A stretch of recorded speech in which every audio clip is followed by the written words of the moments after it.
তো আজকে আমাদের আলোচ্য বিষয় হচ্ছে ক্লাস 8-এর প্রথম অধ্যায় পৃথিবীর অন্দরমহল। তো আমার এই ভিডিওটা দুটো পার্ট যদি তোমরা সম্পূর্ণ দেখো তাহলে আশা করি এই চ্যাপ্টার থেকে কোনো কোয়েশ্চেন তোমাদের আর ছেড়ে আসতে হবে না, তোমরা সব কোয়েশ্চেনই কমন পাবে। তো চলো আমাদের ভিডিওটি শুরু করা যাক। কোয়েশ্চেন নাম্বার 1, পৃথিবীর ব্যাসার্ধ কত? তো পৃথিবীর ব্যাসার্ধ হচ্ছে 6,370 কিলোমিটার। মানে ভূপৃষ্ঠ থেকে পৃথিবীর কেন্দ্র পর্যন্ত পৃথিবীর ব্যাসার্ধ হচ্ছে 6,370 কিলোমিটার। কোয়েশ্চেন নাম্বার 2, পৃথিবীর গভীরতম খনি কোথায় অবস্থিত? মানে সবথেকে গভীরতম খনি কোথায় অবস্থিত? দক্ষিণ আফ্রিকায়। খনিটির নাম কি? রবিনসন দ্বীপ। সেই খনির গভীরতা হচ্ছে 3 থেকে 4 কিলোমিটার।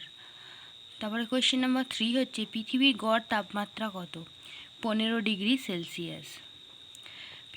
পুরো পৃথিবীর গড় তাপমাত্রা হচ্ছে 15 ডিগ্রি সেলসিয়াস। কোয়েশ্চেন নাম্বার 4, পৃথিবীর অভ্যন্তরে তাপমাত্রা বৃদ্ধির হার কত? প্রতি 33 মিটার গভীরতায় 1 ডিগ্রি সেলসিয়াস করে তাপমাত্রা বাড়ে। অর্থাৎ পৃথিবীর প্রতি 33 মিটার গভীরতায়, মানে 33 মিটার গেলে 1 ডিগ্রি সেলসিয়াস বাড়ে। আবার 33 হচ্ছে, আবার যদি আমরা 66 মিটার গভীরতায় যাই তাহলে আমার 2 ডিগ্রি সেলসিয়াস তাপমাত্রা বাড়বে। অর্থাৎ এরকম আমরা যত গভীরে যাব তত তাপমাত্রা বাড়বে। তাহলে তোমরা হিসাব করে দেখো, পৃথিবীর ব্যাসার্ধ যদি হয় 6,370 কিলোমিটার, তাহলে প্রতি 33 মিটার গেলে 1 ডিগ্রি সেন্টিগ্রেড তাপমাত্রা বাড়লে তাহলে তোমার 6,370 কিলোমিটার গেলে আমাদের তাপমাত্রা কত হবে? তারপরে আমরা কোয়েশ্চেন নাম্বার 5 দেখি, পৃথিবীর গভীরতম কৃত্রিম গর্তটি কোথায় অবস্থিত? মানে হচ্ছে পৃথিবীর সবথেকে গভীর যে কৃত্রিম গর্তটি রয়েছে সেটি কোথায় অবস্থিত? উত্তর পশ্চিম রাশিয়ার কোলা উপদ্বীপে অবস্থিত। তো সেই কৃত্রিম গর্তটির গভীরতা হচ্ছে 12 কিলোমিটার। তাহলে আমাদের পৃথিবীর অভ্যন্তরে অর্থাৎ কেন্দ্রে তোমার 6,370 কিলোমিটারের কাছে 12 কিলোমিটার, এটা হচ্ছে সবথেকে গভীরতম গর্ত। অর্থাৎ আমাদের কেন্দ্রে যেতে গেলে তাহলে কত বড় গর্ত খুঁড়তে হবে তোমরা একটু নিজের থেকে ভেবে দেখো বা নিজেরা মনে মনে চিন্তা করো। তারপরে কোয়েশ্চেন নাম্বার 6, ম্যাগমা কী? ভূগর্ভের পদার্থ প্রচণ্ড চাপ ও তাপে গ্যাস বাষ্প মিশ্রিত হয়ে গলিত অবস্থায় থাকলে তাকে ম্যাগমা বলে। অর্থাৎ ম্যাগমা ভূগর্ভের ভিতরেই থাকে, প্রচণ্ড চাপ তাপের ফলে গ্যাসীয় বাষ্প মিশ্রিত হয়ে মানে সেটা গলিত অবস্থায় থাকে, তাকে ম্যাগমা বলে। এরপরে দেখব লাভা কাকে বলে। ভূগর্ভের গলিত উত্তপ্ত অর্ধ তরল ম্যাগমা ফাটল দিয়ে ভূপৃষ্ঠে বাইরে বেরিয়ে এলে তাকে লাভা বলে।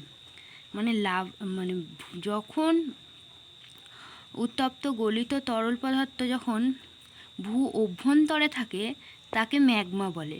সেই ম্যাগমাই যখন ভূপৃষ্ঠের ফাটল দিয়ে বাইরে বেরিয়ে আসে অর্থাৎ ভূপৃষ্ঠে বেরিয়ে আসে তখন তাকে লাভা বলে। কোয়েশ্চেন নাম্বার 8 দেখি, ভূ অভ্যন্তরের পদার্থ কী অবস্থায় আছে? তো ভূ অভ্যন্তরে অত্যন্ত চাপ তাপের ফলে পদার্থ গ্যাসীয় অবস্থায় আছে বা অর্ধ তরল অবস্থায় রয়েছে। তারপর দেখব উষ্ণ প্রস্রবণ। উষ্ণ প্রস্রবণ কী দেখি, পৃথিবীর ভৌমজল ভূতাপের সংস্পর্শে এসে গরম হয়ে ফুটতে শুরু করে। মানে পৃথিবীর ভৌমজল বলতে অর্থাৎ ভূ অভ্যন্তরের যে জল রয়েছে তাকে ভৌমজল বলা হয়। পৃথিবী পৃষ্ঠের ফাটলের মধ্যে দিয়ে সেই জল বাইরে বেরিয়ে আসলে তাকে উষ্ণ প্রস্রবণ বলা হয়। মানে ভৌমজল যখন ভূতাপের ফলে ভূ অভ্যন্তরের জল ভূতাপের সংস্পর্শে এসে গরম হয় এবং সেটা ফাটল ভূপৃষ্ঠের দুর্বল স্থান দিয়ে বাইরে বেরিয়ে আসে, সেই ফুটন্ত জলটা বাইরে ভেসে আসে, তখন তাকে উষ্ণ প্রস্রবণ বলা হয়। বিশ্বদ্বীপ বক্রেশ্বরে উষ্ণ প্রস্রবণ রয়েছে। এটা হচ্ছে একটা উষ্ণ প্রস্রবণের এক্সাম্পল। তারপর কোয়েশ্চেন নাম্বার 10 দেখব ভূতাপ কাকে বলে। আমরা কোয়েশ্চেন নাম্বার 9-এ বললাম যে ভূতাপের ফলে যে ভৌমজল গরম হয়ে যাচ্ছে, কিন্তু আমরা ভূতাপ কাকে বলে সেটাও জানতে হবে। তো দেখা যাক। ভূতাপ হলো এক ধরনের শক্তি। পৃথিবীর কেন্দ্রের তাপ ধীরে ধীরে বাইরের দিকে অর্থাৎ পৃথিবী পৃষ্ঠের দিকে আসতে থাকে। এই শক্তিকে ভূতাপ শক্তি বলে। অর্থাৎ তোমরা এতক্ষণে একটা ধারণা পেয়েছো যে ভূ অভ্যন্তরে কী পরিমাণ তাপ রয়েছে। তো সেই তাপ যখন ভূপৃষ্ঠের দিকে বেরিয়ে আসে তাকেই ভূতাপ বলা হয়। পৃথিবীর বহু দেশে পৃথিবীর অনেক এমন দেশ রয়েছে যেখানে ভূতাপকে কাজে লাগিয়ে বিদ্যুৎ উৎপন্ন করে। এই বিদ্যুৎ উৎপন্নের ফলে আমাদের কি লাভ হয়? আমাদের যে জীবাশ্ম জ্বালানি অর্থাৎ আমাদের কয়লা, খনিজ তেল, এইসব জীবাশ্ম জ্বালানির ব্যবহার কমে যায়, ফলে আমাদের জীবাশ্ম জ্বালানি সঞ্চয় হতে থাকে। তারপরে কোয়েশ্চেন নাম্বার 11 আমরা দেখব ভারতের কোথায় কোথায় ভূতাপ বিদ্যুৎ কেন্দ্র রয়েছে। মানে এমন কোনো জায়গার নাম বলতে হবে যেখানে ভূতাপকে কাজে লাগিয়ে বিদ্যুৎ উৎপন্ন হয়। যেমন হচ্ছে ছত্তিশগড়ের তাতাপানি, জম্মু ও কাশ্মীরের পুঙ্গা, গুজরাটের গ্লাভিয়েন, হিমাচল প্রদেশের মণিকট এবং ঝাড়খণ্ডের সরজকুণ্ডু। এই জায়গাগুলোতে আমাদের ভূতাপকে কাজে লাগিয়ে বিদ্যুৎ কেন্দ্র গড়ে উঠেছে। অর্থাৎ ভূতাপকে কাজে লাগিয়ে আমাদের ইলেকট্রিসিটি তৈরি হচ্ছে। তারপরে পরের কোয়েশ্চেন দেখি। পৃথিবীর যে শক্ত পিঠের ওপর আমরা আছি তার নিচেই কি আছে? তার নিচেই ম্যাগমা আছে। ম্যাগমা যার ওপরে আমাদের পাতগুলো ভেসে চলেছে।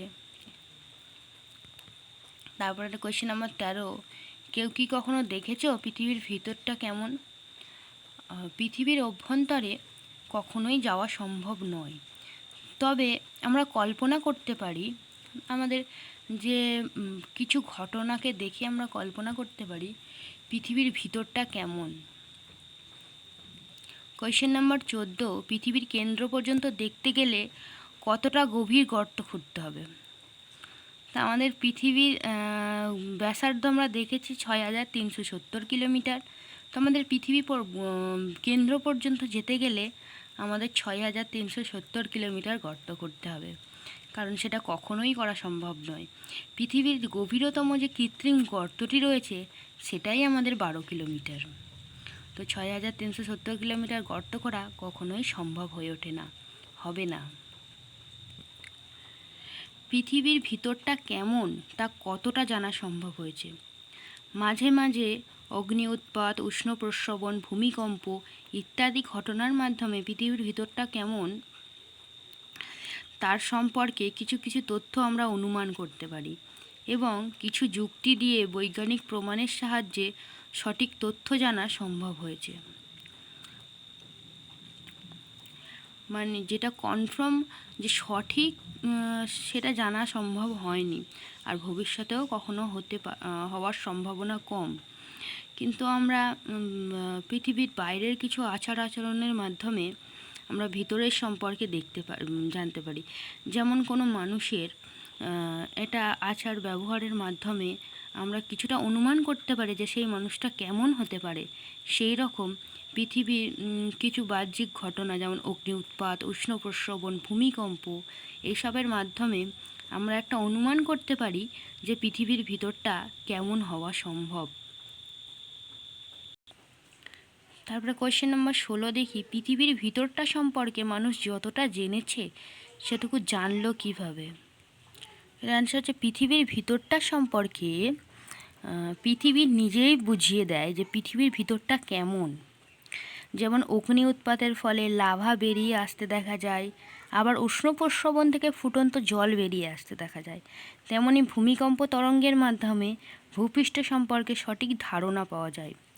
অনুমান করা যায় ভূগর্ভে অবস্থিত বিভিন্ন তেজস্ক্রিয় খনিজ পদার্থ থেকে নির্গত তাপের প্রভাবে ভূ অভ্যন্তর স্থির থাকে না, অর্থাৎ ভূ অভ্যন্তরটা সবসময় চলমান।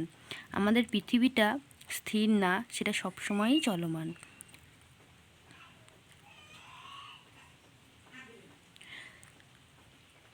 তো আমরা এখানে কোয়েশ্চেন নাম্বার 17 দেখব, কেন আমরা পৃথিবীর কেন্দ্র পর্যন্ত যেতে পারি না। এটা পৃথিবীর সৃষ্টি হয়েছিল আজ থেকে প্রায় 460 কোটি বছর আগে। তখন পৃথিবী ছিল প্রচণ্ড উত্তপ্ত গ্যাসীয় পিণ্ড। সেই সময়ের সাথে সাথে পৃথিবীর উপরের পৃষ্ঠটা আগে ঠান্ডা হয়ে শক্ত হয়ে গেছে, কিন্তু পৃথিবীর ভিতরটা এখনও অগ্নিকুণ্ড হয়ে রয়েছে। তাই আমরা পৃথিবীর কেন্দ্র পর্যন্ত যেতে পারি না। কেন যেতে পারি না? কারণ পৃথিবীর কেন্দ্রটা হচ্ছে একটা অগ্নিকুণ্ড। সেখানে গেলে আর ফিরে আসার কোনো সম্ভাবনা, কারণ সেখানে যাওয়াই সম্ভব না। 18 দেখি, কেন আমরা পৃথিবীর অভ্যন্তর সম্পর্কে সরাসরি কোনো তথ্য পাই না। পৃথিবীর অভ্যন্তরভাগে এখনও বিরাট বড় অগ্নিকুণ্ড আছে। সেখানে চাপ ও তাপ দুটোই খুব বেশি হয় বলে আমাদের পক্ষে সেখানে পৌঁছে সরাসরি কোনো তথ্য সংগ্রহ করা সম্ভব হয় না। তো তোমরা এখনও পর্যন্ত যেটুকুনি জেনেছো, আশা করি বুঝতে পারছো। যদি না বুঝতে পারো আমাকে কমেন্ট করে জানিও। কোয়েশ্চেন নাম্বার 19, পৃথিবীর কেন্দ্রের কাছে থাকা পদার্থের ঘনত্ব বেশি হয় কেন? পৃথিবীর সৃষ্টির পর উত্তপ্ত অবস্থা থেকে ধীরে ধীরে ঠান্ডা হওয়ার সময় কেন্দ্রের আকর্ষণের ফলে অপেক্ষাকৃত ঘন পদার্থগুলি, যেমন নিকেল, লোহা, নিচের দিকে জমা হয়। ফলে কেন্দ্রের ঘনত্ব ক্রমশ বেশি হয়। অর্থাৎ অপেক্ষাকৃত ঘন পদার্থগুলি নিচের দিকে জমা হয়, ফলে কেন্দ্রের ঘনত্ব ক্রমশ বেশি হয়। স্বাভাবিকভাবে পৃথিবীর অভ্যন্তরে যত যাওয়া যায় পদার্থের চাপও তত বেশি হয়। চাপ বাড়লে পদার্থের ঘনত্বও বেড়ে যায়। তাই পৃথিবীর কেন্দ্রের কাছে থাকা পদার্থগুলির ঘনত্ব বেশি। কোয়েশ্চেন নাম্বার 20 দেখি,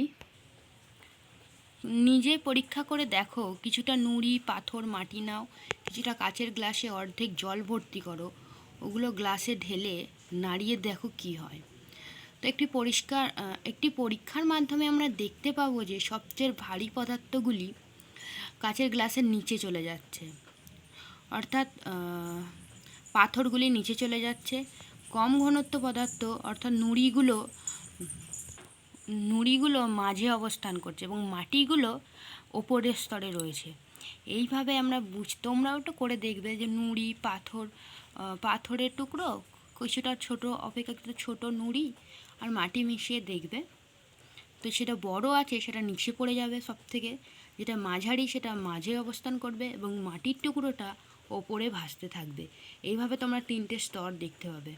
তেমনই আমাদের ভূ অভ্যন্তরেও 3টে স্তর অবস্থান করছে। তো আজকে আমাদের ভিডিওটা এই 20টা কোয়েশ্চেনেরই, এবং নেক্সট পার্টটা তোমরা দেখলে আশা করি এই চ্যাপ্টারটার আর কোনো কোয়েশ্চেন তোমাদের কাছে আটকাবে না। তো আজকের ভিডিওটা এই পর্যন্ত। যদি আমাদের ভিডিওটা ভালো লেগে থাকে তবে লাইক করো, কমেন্ট করো এবং সাবস্ক্রাইব করে দিও আমার চ্যানেলটা, এবং পরবর্তী পার্ট দেখার জন্য আমার চ্যানেলটাকে সাবস্ক্রাইব করে রেখো, যাতে পরবর্তী পার্টটা তোমরা সবার আগে দেখতে পাও। আর তোমরা কোন রিলেটেড ভিডিও চাইছো সেটা আমাকে কমেন্টে জানিও।